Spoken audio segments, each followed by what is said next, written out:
Hello my dear friend, welcome to my YouTube channel Lakshya Shooters. मैं लक्ष्य आ गया, आप सभी का अपने यूट्यूब परिवार लक्ष्य शूटर्स में स्वागत करता हूं। आप लोग को पता है जैसे कि हम लोग रिपीट रिवीजन कर रहे हैं जो कि बिहार बोर्ड के लिए है।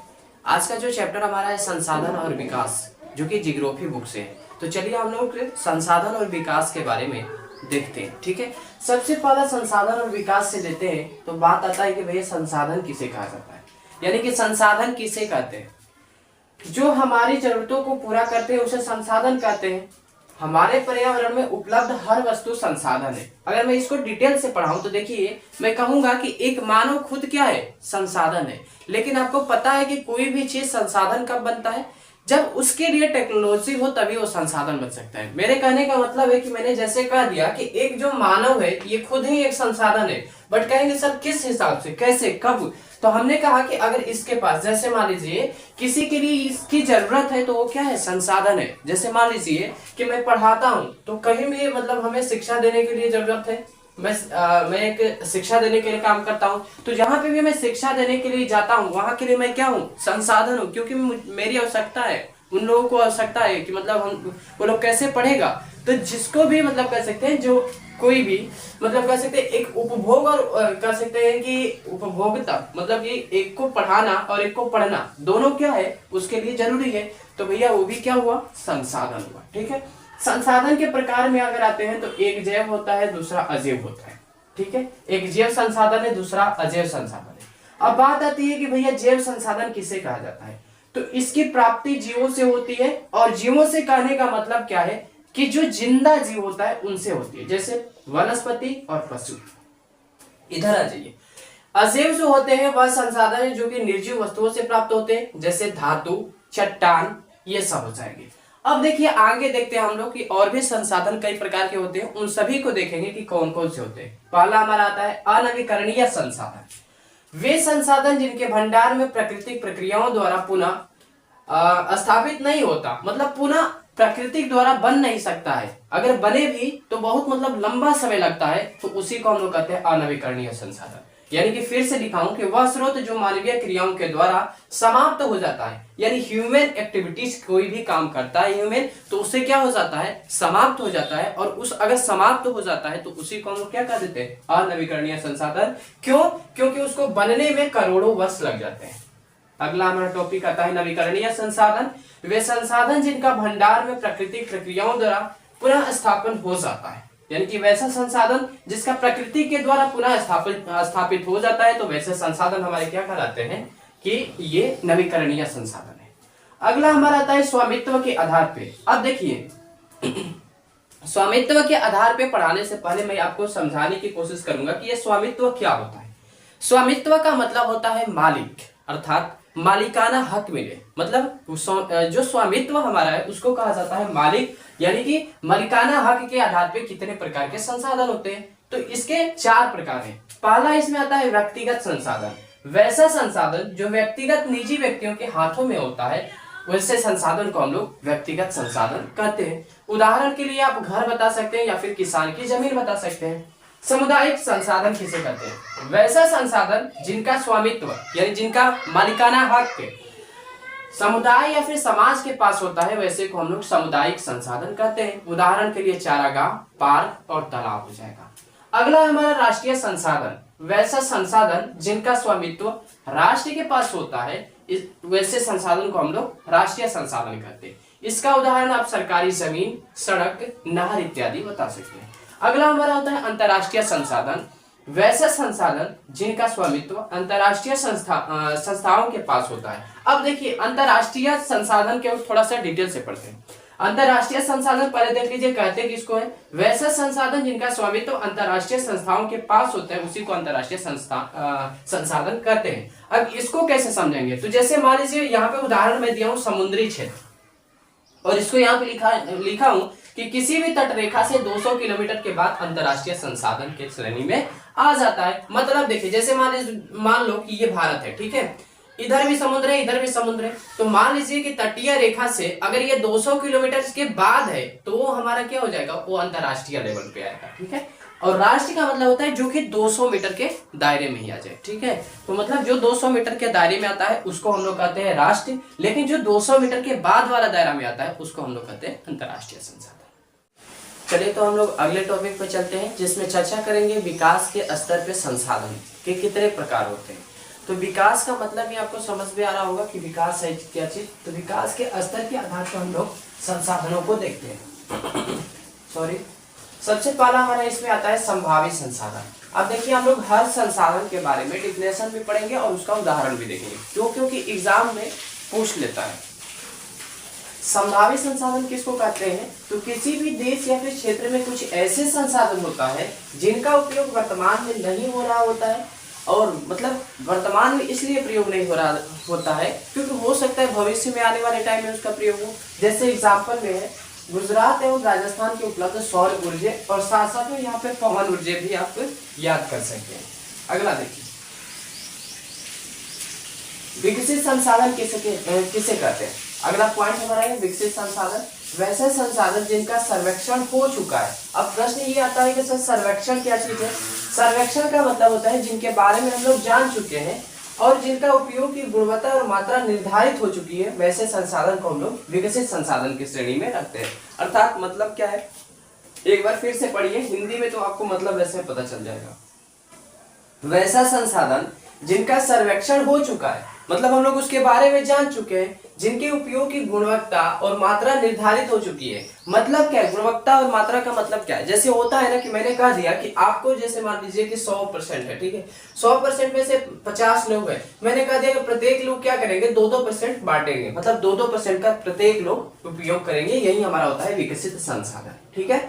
अगला है भंडार, कुछ ऐसे संसाधन जो उपलब्ध तो है लेकिन उनके सही उपयोग के लिए हमारे पास प्रौद्योगिकी का अभाव है। मतलब देखिए भंडार किसे कहते हैं? वैसा संसाधन जो हमारे पास अवेलेबल है लेकिन उस अवेलेबल को क्या करने के लिए भैया, उपयोग करने के लिए हमारे पास टेक्नोलॉजी नहीं है, प्रौद्योगिकी नहीं है, जिसके कारण हम लोग उपयोग उसका नहीं कर सकते। फॉर एग्जाम्पल H2 का मतलब समझ रहे हैं, हाइड्रोजन ईंधन, ठीक है, हाइड्रोजन ईंधन इसका उदाहरण है। अब प्रश्न ये आता है कि सर आपने भंडार का तो बता दिया कि प्रौद्योगिकी रहना चाहिए, अगर नहीं है तो क्या मतलब उसका उपयोग नहीं कर सकते? यस बेटा जी, अगर मैं बात करूं आपको कि संसाधन, ऐसा कोई भी संसाधन की बात मैं कर रहा हूं, अगर आपके पास किसी भी संसाधन के इस्तेमाल करने के लिए टेक्नोलॉजी नहीं है, अर्थात मतलब हिंदी बोले कि प्रौद्योगिकी नहीं है, तो आप उसको संसाधन एज अ मान ही नहीं सकते।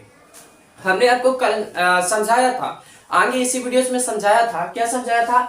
कि एक खुद स्वयं मानव यानी कि मनुष्य खुद एक संसाधन है, लेकिन कब यह संसाधन बन सकता है? जबकि इसके पास कह सकते हैं कि मेंटलिटी अच्छी हो, इसके पास मतलब एजुकेशन हो, इसके पास अच्छा मतलब कह सकते हैं कि चीजें हो, तब ये क्या हो सकता है कि ये आपके लिए उपयोगी हो सकता है। अच्छे से अगर एक बार और फिर से मैं समझाने की कोशिश करूं तो देखिए, जैसे मेरे कहने का मतलब है बाबू कि हम लोग अभी क्या है, सब लोग कहता है कि 134 करोड़ भारत के पास जनसंख्या है, अर्थात मतलब बहुत बड़ी जनसंख्या है। ध्यान से सुनना, मैं यहाँ पे सब चीज बता दूंगा। 134 करोड़ जनसंख्या अर्थात यहाँ पे मतलब बहुत बड़ी जनसंख्या है। बट मैं कहूँ कि अगर ये पूरी जनसंख्या, कोई डॉक्टर हो, कोई पुलिस हो, कोई इंजीनियर हो, कोई कुछ हो, मतलब समथिंग सब लोग किसी न किसी क्षेत्र में एकदम कार्यरत हो, 134 करोड़ लोग, तो वहां पे क्या होगा हम लोगों को कि भाई अब ये हम लोग नहीं कह सकते कि हमारी जनसंख्या क्या है, ज्यादा है। क्यों? क्योंकि ये सब लोग अब किसी न किसी रूप में संसाधन बन गए। डॉक्टर है, रोगी के लिए संसाधन हो गए, टीचर है तो बच्चों के लिए संसाधन हो गए, और कह सकते हैं कि कोई पुलिस है तो लोगों के लिए, पब्लिक के लिए मतलब संसाधन होगी। मतलब संसाधन यदि हो गए तो आपकी काउंटिंग पॉपुलेशन के जरिए नहीं होगी, ठीक है। अगले पे चलते हैं। अगला हमारा आता है संचित कोष। अब संचित कोष क्या होता है? यह भंडार का हिस्सा होता है। सबसे फर्स्ट पॉइंट, भंडार का ये हिस्सा है। इसके उपयोग के लिए प्रौद्योगिकी मौजूद है लेकिन अभी सही ढंग से इस्तेमाल नहीं हो रहा है। मतलब इसके लिए टेक्नोलॉजी है बट इसका हम लोग सही ढंग से इस्तेमाल नहीं कर पा रहे हैं। अब कोई ना कोई तो कारण हो सकता है। संसाधनों का विकास, मानव ने संसाधनों का अंधाधुंध उपयोग किया। अंधाधुंध उपयोग करने का मतलब क्या है कि आपने क्या किया, जैसे वाटर है, वाटर भी एक संसाधन है, तो उसका आपने वेस्ट कर दिया। जैसे कि कुछ लोग होते हैं कि एकदम मोटर वगैरह चालू करके वैसे ही छोड़ देते हैं तो पानी चलते रहता है, तो भाई वो संसाधन है, तो संसाधन का आप क्या कर रहे हैं, हाथ से कर रहे हैं, मतलब अंधाधुंध उसका क्या कर रहे हैं, उपयोग कर रहे हैं, जिससे निम्न समस्याएं हुई। कुछ व्यक्तियों के लालच से संसाधनों की समाप्ति हो गई। यस, बिल्कुल करेक्टली है भाई। आपका लालच क्या किया, संसाधन को ही लुप्त कर दिया। मतलब जैसे मान लीजिए कि मैंने कहा कि आपका क्या है, आप मेरा एक बगीचा है, जैसे मान लीजिए सपोज है, बगीचा का मतलब समझे, इसमें बहुत सारे पेड़ है। अब मेरा लालच हो रहा है कि भाई इस पेड़ को काट कर मैं बेच दूंगा ना, तब मुझे पैसा मिल जाएगा। मैंने क्या किया कि पैसे के कारण इस बगीचा में जितने पेड़ थे सभी क्या किया, कटवा कर बेच दिया। तो बताइए यहाँ पे संसाधन का ह्रास हुआ कि नहीं? बिल्कुल हुआ। चलिए, तो कुछ लोगों के हाथ में अब फिर से पढ़ लेता हूँ। मानव के संसाधन का अंधाधुंध उपयोग किया है, जिससे कि निम्न समस्याएं हुई। कुछ व्यक्तियों के लालच में संसाधनों की समाप्ति होगी, तो कुछ लोगों के हाथ में कुछ लोगों के हाथ में चला गया, जिससे कि जो समाज था, यानी कि जो हमारी सोसाइटी है, ये गरीब और अमीर में बट गया। अब ये मत समझना कि सब धन की गरीबी अरबी बता रहे हैं, नहीं नहीं नहीं, धन की गरीबी अमीरी मैं नहीं बता रहा हूँ बाबू, संसाधन की गरीबी अमीरी बता रहा हूँ। जैसे मान लीजिए कुछ ऐसे संसाधन होते हैं जिनका मेरे पास ज्यादा स्रोत है, मेरे पास मैंने उसको ज्यादा रखा हुआ है, तो इससे क्या होगा कि अगर आपके पास नहीं है तो आप संसाधन के मामले में क्या है, गरीब है। जैसे होता है कुछ कई चीज ऐसे होते हैं जिसमें कि एक राज्य गरीब होता है अगला राज्य की अपेक्षा, मतलब हर क्षेत्र की बात कर रहा हूँ। जैसे कि जितना माइनिंग में झारखंड वगैरह, झारखंड छत्तीसगढ़ ये आगे हो सकता है, क्या बिहार हो सकता है? इम्पॉसिबल है। तो भाई वही चीज मेरे कहने का है कि जिसका क्या है, कुछ लोगों के स्वामी जो बड़े बड़े लोग हैं उनके हाथों में चला गया, जिससे क्या होगा, वो लोग संसाधन से परिपूर्ण हो गए, और हम लोग के पास भी संसाधन नहीं है, तो हम लोग क्या हो गए, ह्रास हो गए। संसाधनों के अंधाधुंध इस्तेमाल से पूरी दुनिया में पर्यावरण की समस्या आ गई है। यस, बिल्कुल आएगा भी भैया। आप रिसोर्स का मतलब संसाधनों का इतना अंधाधुंध अगर उपयोग करोगे तो दुनिया में क्या होगा, इससे खराबी होगी, अच्छाइयां हो नहीं सकती है। ठीक है, उदाहरण के लिए ग्लोबल वार्मिंग को देख लीजिए। और O3 का मतलब आपको होता है ओजोन परत। ठीक है, ओजोन लेयर देखिए। अब कहेंगे कि सर आखिर इसका संसाधन से क्या मतलब है? बिल्कुल मतलब है बाबू। जैसे मान लीजिए कि आपने क्या किया, पेड़ लगाया, ठीक है, तो पेड़ से हमें क्या मिलता है, ऑक्सीजन मिलता है। ओके, अब इसने क्या किया कि मतलब जो वाटर साइकिल वगैरह होता है इसको परिपूर्ण रखा, तो परिपूर्ण रखेगा तो इसमें छिद्र वगैरह नहीं होगा। लेकिन जब भी मतलब छिद्र वगैरह हो जाता है तो फिर वो क्या हो गया, खराब हो गया। ठीक है, अगला हमारा आता है सतत पोषणीय विकास, जिसको हम लोग सस्टेनेबल डेवलपमेंट के नाम से जानते हैं। जब विकास होने के क्रम में पर्यावरण को नुकसान न पहुंचे और भविष्य की जरूरतों की अनदेखी न हो, तो ऐसे विकास को सतत पोषणीय विकास कहते हैं। यानी ध्यान से पढ़िएगा, ये पूछा जाता है कि सतत विकास पोषणीय किसको कहते हैं। तो जब विकास के क्रम में, मतलब विकास हो रहा है, ऐसा मत कहना कि विकास ही को बंद कर देना, नहीं, विकास को बंद नहीं करना, विकास हो रहा है बट पर्यावरण को नुकसान नहीं पहुंचा रहे हैं और अगली पीढ़ी के लिए उसको चीज को रखे हुए सेव करके, तो वो हमारा क्या आता है, सस्टेनेबल डेवलपमेंट में आता है। फॉर एग्जाम्पल जैसे मान लो वाटर है, वाटर का मैं उपयोग कर रहा हूँ बट अगले पीढ़ी के लिए उसको क्या कर रहा हूँ, सबको सलाह दे रहा हूँ भाई पानी को बचाओ, पानी को सुरक्षित रखो, ताकि आने वाली पीढ़ी तुम्हारी पानी का इस्तेमाल कर सके। बाद में वो लोग जो भी करते हैं उसकी तो बात नहीं कर सकते, तो वो हमारे क्या आता है, सतत विकास पोषणीय के अंतर्गत आ जाते हैं। ठीक है, अगला हमारा टॉपिक आता है रियो सम्मेलन, या फिर जिसका नाम है हमारा पृथ्वी सम्मेलन।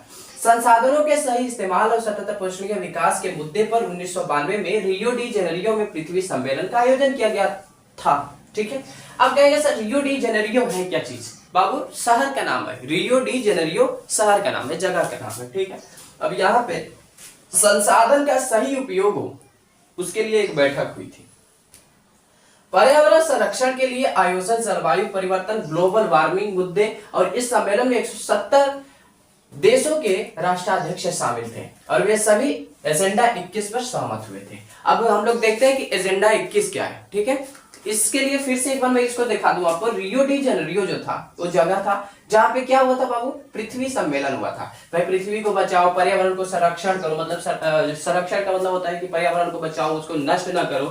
साथ साथ में इसमें कई मुद्दे पर बात हुई थी, जिसमें कि यहाँ पे मैंने बता दिया जलवायु के मुद्दे थे, जलवायु परिवर्तन के, ग्लोबल वार्मिंग के मुद्दे थे, और भी कई तरीके थे जो कि आपको एजेंडा 21 में पता चलेगा।